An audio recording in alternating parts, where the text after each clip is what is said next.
קדימה. לא רואים למה? בסדר. מה הקוד לווי-פיי? כן. סופר?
אבל רגע, שנייה, בוא נשים ווייט פה, כי יש מפה תאורה. דרמטי? לא, אל תחזק. רגע, חבר'ה. אני לא שומע ברגע מנפיתה מהרגע שנכנסת. למה זה היה פתוח? היה רגוע, וסקט. עוד פעמים מעלים אותה. שנייה, רגע, עושים פה טסטים, אדוני. עושים פה טסטים.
סליחה? הורים, מורים ואורחים נכבדים. בסדר?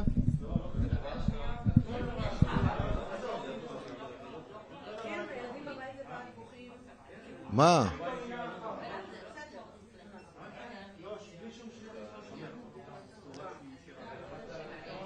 אחד, שתיים, שלוש, 4, 5, 6, 7, 8, 9, 10. מי שמספיק מספיק, מי שלא מספיק זהו. אזרחי ישראל.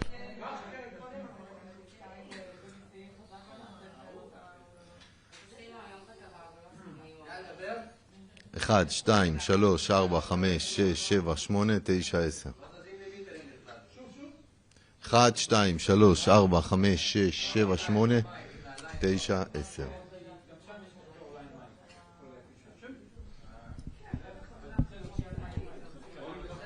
מה? אתה יודע מה, איז'ו יהיה אחראי בשביל כל החברה האלה. איז'ו.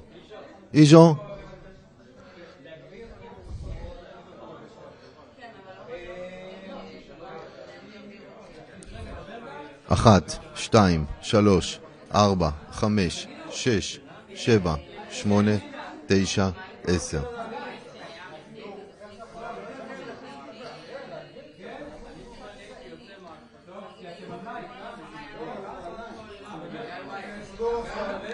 אחת, 2, 3, 4, 5, 6, 7, 8, 9, 10. אוקיי, סטס מבסוט. מי עוד פה צריך צ'ק? אתם בסדר? כן, יש כזה סאונדסט. מה?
יש פה וי-פיי? קודם למישהו קודם וי-פיי?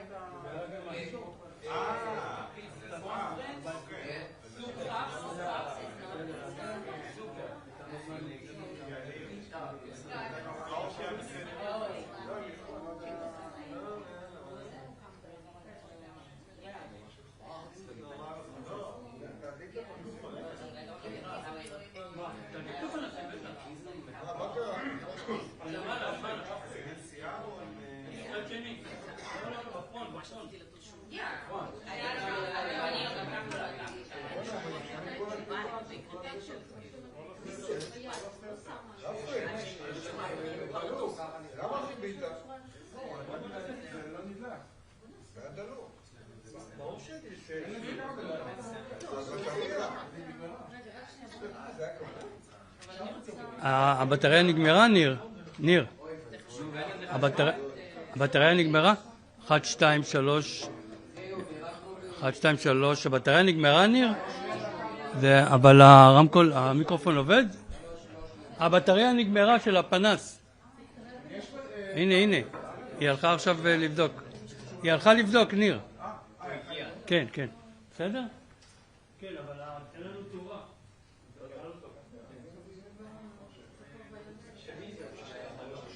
כן, של המלון. משהו קרה לתאורה. It's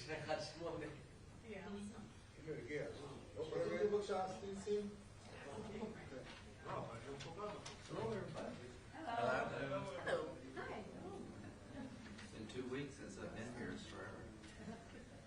Are we ready? We have no light.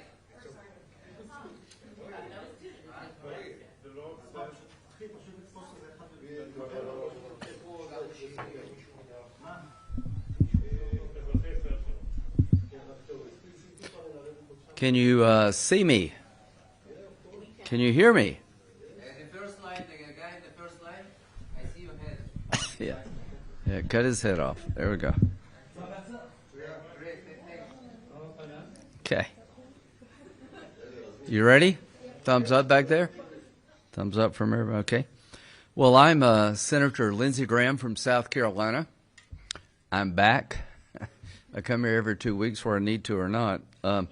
So why did I come this time? To put a fine point of where we're at as a world regarding the Iranian regime. The Iranian Ayatollah and his murderous regime are at their weakest point since 1979. Their economy is in shambles. Their military has been degraded. There are people in the streets, Iranian people in the streets, demanding an end to oppression. All these forces are coming together. We must meet the moment. If this regime falls in the coming weeks or months, 2 things will attribute to it. October the 7th. Without October the 7th, I do not believe this regime would be as weak as it is today. What happened on October the 7th was horrible. It was horrific, and it will be part of the people of Israel's history as long as they're the people of Israel. But your determination out of the ashes of October 7th to give new meaning to never again, to go on the offensive to weaken the Iranian regime and their proxies is paying dividends. The response of Israel after October 7th to make sure never again was credible has led to the weakest regime in Iran since 1979. The second event, the rise of the people. The people in Iran have gone to the streets without weapons. Maybe 30,000 or more have been killed to demand an end to their oppression. These 2 events, the bravery of the people of Iran who are saying, I've had it, I want change, and the response of Israel to October the 7th have led to the potential demise of the Ayatollah.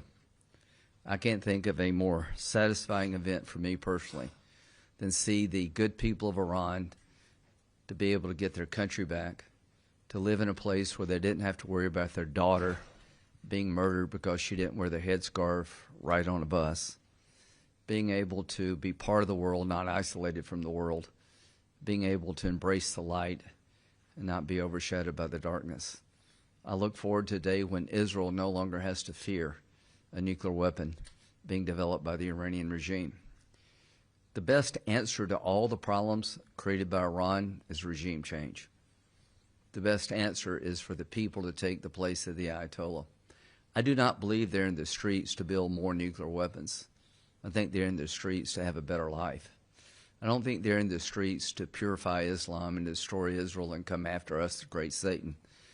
They're in the streets to have normalcy and a life that's not normal.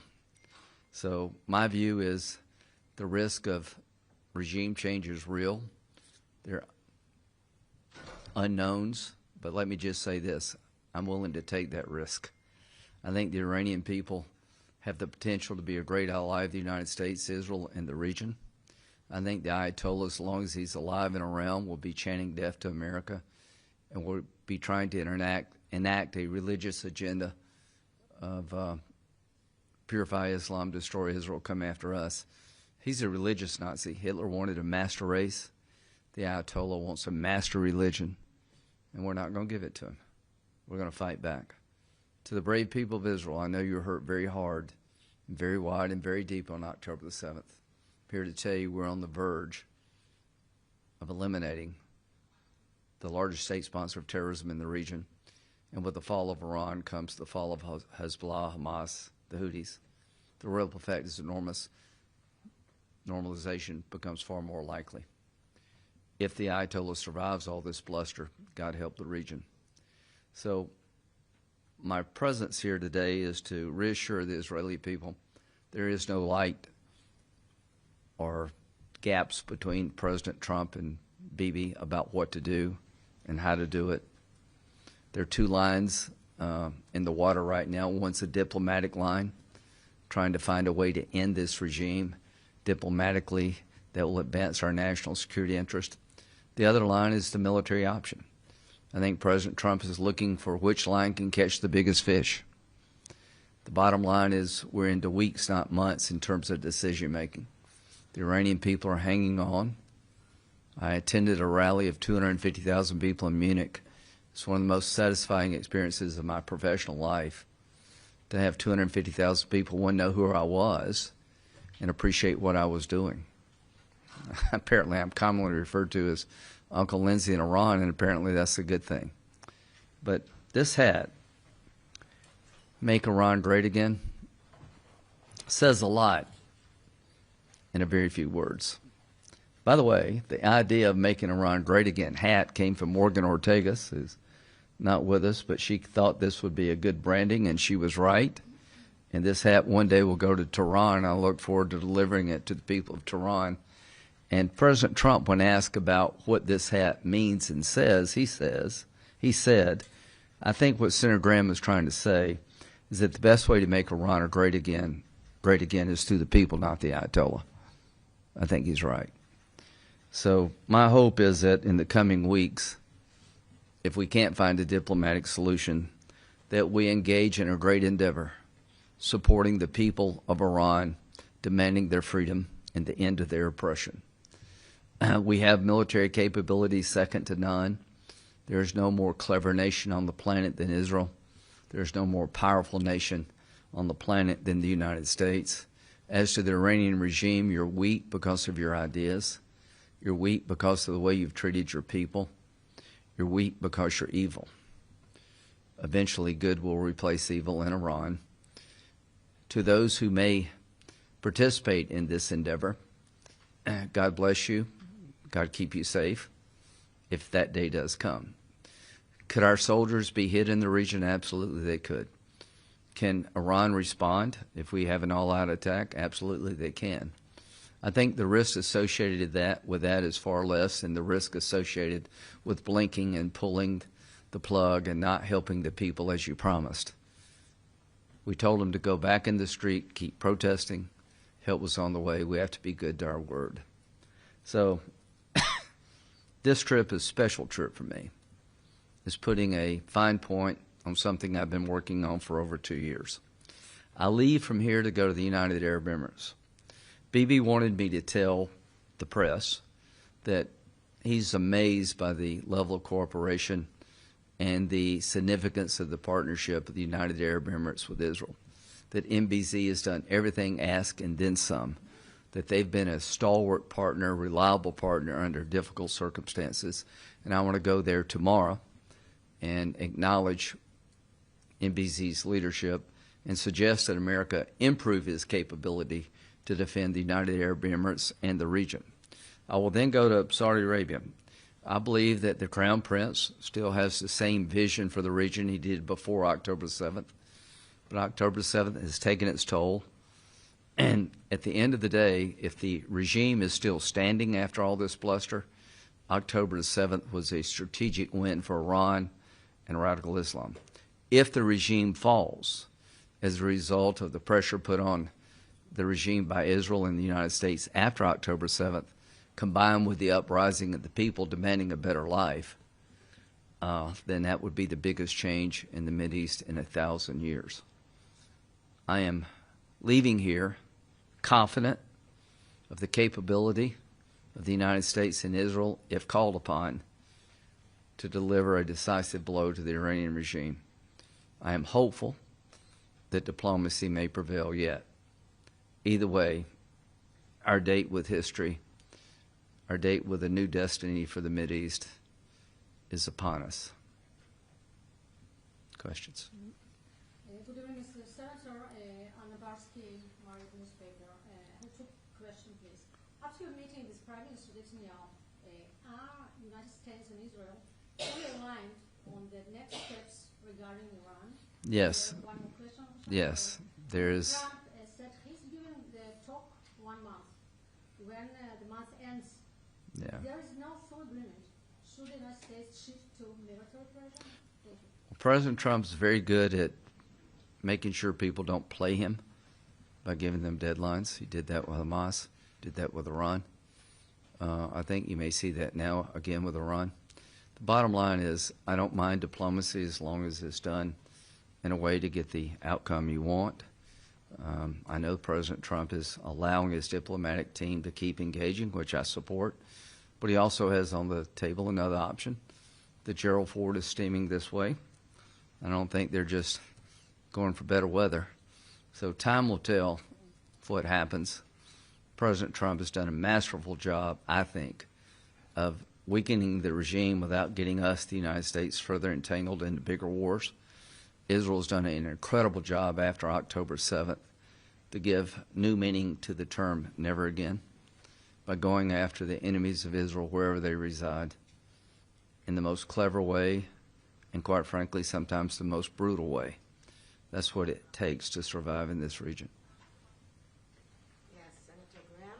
Hello and thank you. Lisa Rozowski from Haaretz. Two questions as well. One on Gaza, please. We hear that the United States tends to take a step-by-step approach towards the disarmament of Hamas. Yeah. Can you confirm that? And how? I don't know. I know that the president has told me, President Trump, that if they don't disarm soon, then they're playing a game. So I don't know if we put Hamas on a time limit, time clock. I wish we would.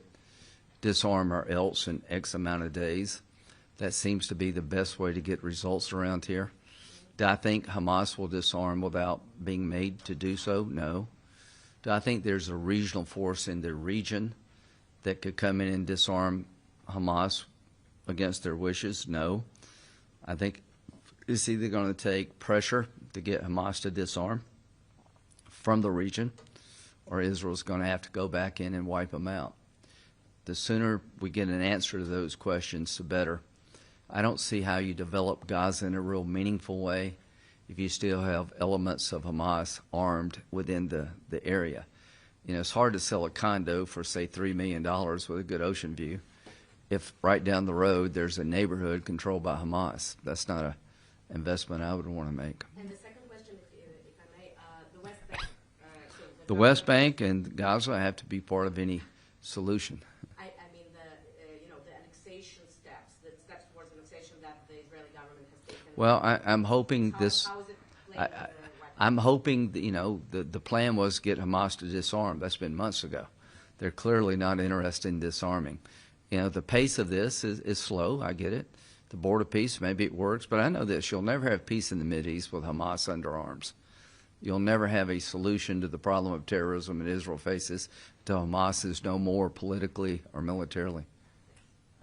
Joe Brown, I-24 News. Thank you very much, Senator Graham. So you say that there's no light between what President Trump and Prime Minister Netanyahu want. That's what he told me. Well, you say that President Trump wants, first of all, to try and get a diplomatic solution to this.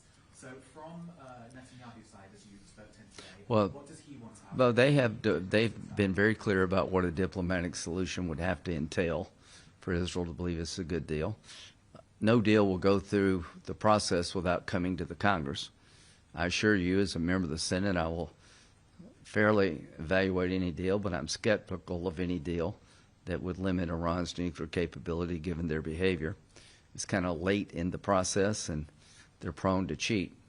But the Senate will have a say about whether or not it's a good deal or a bad deal, so that's the way the process works. I'm just telling you what Bibi told me. Okay? We'll get everybody. Daniel Estrin from NPR. Nice to see you here. Prime Minister Netanyahu has spoken about tapering off U.S. military aid. Yeah, we talked about that. You've spoken about a quicker timetable. How quickly do you? Well, I think what his plan is to replace the money of 3-point-something billion with an investment in new technology, rather than just writing you a check, you know, help the IDF. He wants to create a partnership outside of the aid number. I like that idea. The wars of the future are being planned here in Israel, because if you're not one step ahead of the enemy, you suffer. The most clever, creative military forces on the planet are here in Israel because they have to be to survive. So what we're looking at is that Israel is advancing down the road of new weaponry far beyond us, and it would be nice to have a process where we could be partners. Hi, Senator Grant. Thank you for being here. Karen Bessalal from Channel 12.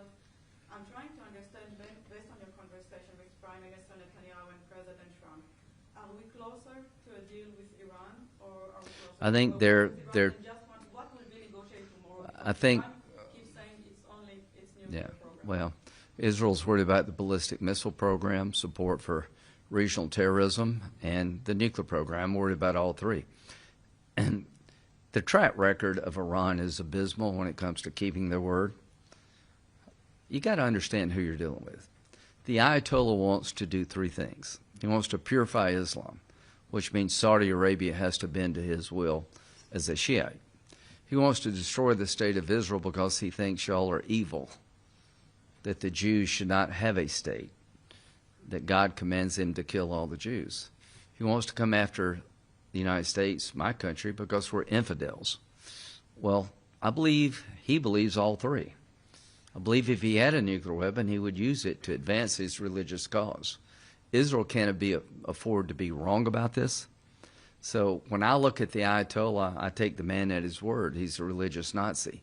And the answer to, you know, controlling religion, no. You know, the answer to insisting that the United States bend our will to that of the Ayatollah, no. Senator Graham, questions, please.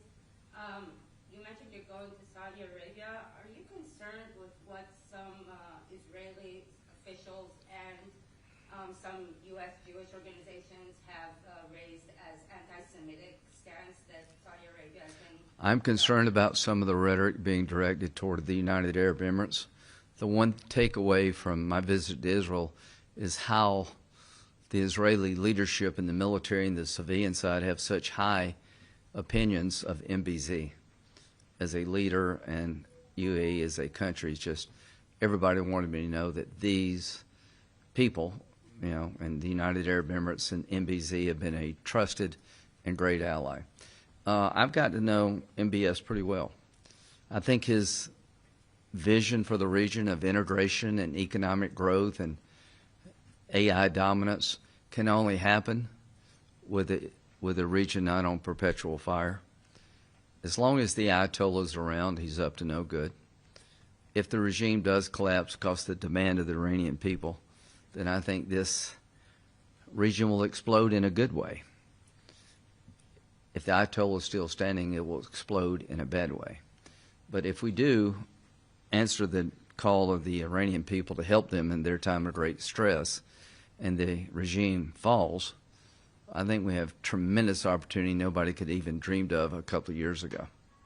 And another question, President Trump recently called Israeli President Herzog disgraceful.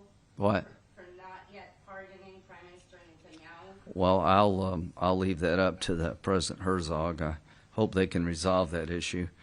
But one thing that President Trump said Saturday, do you want regime change in Iran? He said, well, it seems like that would be the best thing that could happen.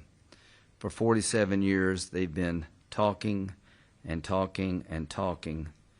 And in the meantime, we've lost a lot of lives. So let's see what happens.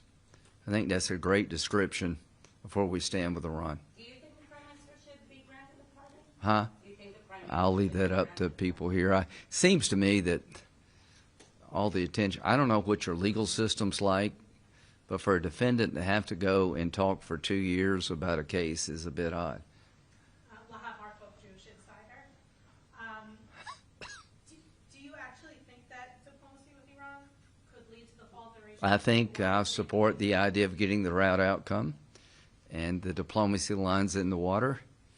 I think it will bear fruit. Well, based on the behavior of the regime in the past, no, but maybe this is a new time. We won't know till we try. If diplomacy does not succeed, how do you bring about regime change? Is it taking out the Ayatollah? Well, I think the regime will collapse with sustained pressure. It's so weak. They fly F-14s. A lot's happened since Top Gun 1. So the Air Forces. That was a great movie, but it's made in the 80s. So I don't like their chances in the sky. They have a lot of ballistic missiles. They could hurt us. They could do damage to Israel. But every day that goes by in the war, they get less capable. We get more because we have such a dominant advantage. There is risk associated with taking the regime down militarily. But the risk compared to the risk of doing nothing is small. When you were in Munich, you were alongside Reza Pahlavi, the Crown Prince of Iran. Do you think that he would be the right person to come in if there is I think he'll be one of the right people, but the right person or the right groups will be chosen by the Iranian people. Everybody asks me, what happens next? Well, I don't think the Iranians are in the street to say we'd like to be oppressed more. It seems to me they want less Ayatollah, not more Ayatollah. Doesn't seem to me that they are out in the streets to build a nuclear weapon to blow everybody up. Seems to me they're out in the streets to demand a better life, better food, better housing, better living conditions. Not live in a country so wicked and sick, really.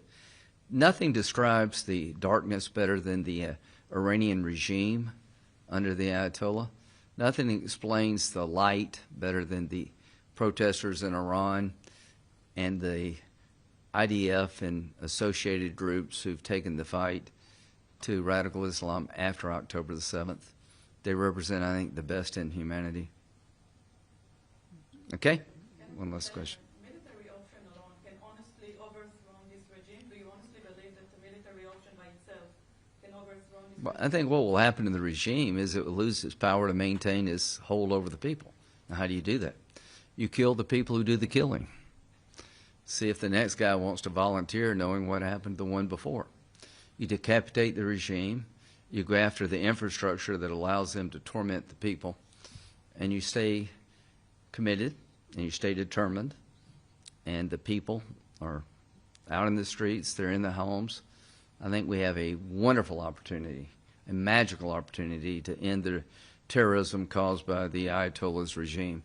Again, two things. The response of Israel after October the 7th has gotten us to this point because they've been pounding the hell out of Iran. And the people now are in the streets demanding a better life. Those two things together, I think, are the best explanation as to why regime change is likely.